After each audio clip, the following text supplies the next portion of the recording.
మీరు బన్నీని చూసినప్పుడు, గంగోత్రి చూసినప్పుడు బన్నీ అంత పెద్ద హీరో అవుతాడని అనుకున్నారా? నేను అనుకున్నాను, కానీ నాకు కూడా మా ఫ్యామిలీ ఫ్రెండ్స్ తమిళియన్స్ కదా, వాళ్ళ నేను ఎందుకు వచ్చారా బాబు అన్నట్టుగా ముఖం పెట్టారు. ఏమంటాం మరి, నేను తెలుగుండి కదా, వాళ్ళతో తమిళ బ్రాహ్మిన్స్ ఇలా పెట్టారు అనుకున్నాను. అందులో ఒక అబ్బాయి ఈ మధ్యన తర్వాత మళ్ళీ బన్నీ సినిమా ఇంకోటి వచ్చింది, అది జరిగిన 2 సంవత్సరాలకి. మళ్ళీ నేను వాళ్ళనే పిలిచాను వస్తారని. ఎవరు హీరో అంకిల్ అన్నాడు అనమాట.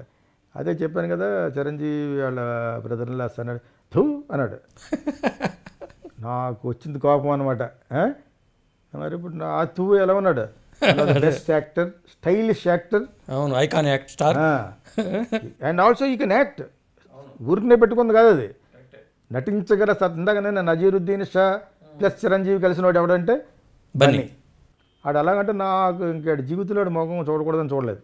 ఆడెవడో అన్నాడు, అల్లు అరవింద్ గారు వాళ్ళు ఈజోళ్ళనే ఉంటాడు ఆడు.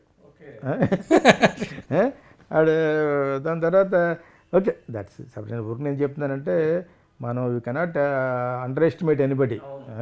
సో సినిమా ఫీల్డ్ అసలు ఉండకూడదు, వాళ్ళ రక్తంలోనే నటన ఉందేమో.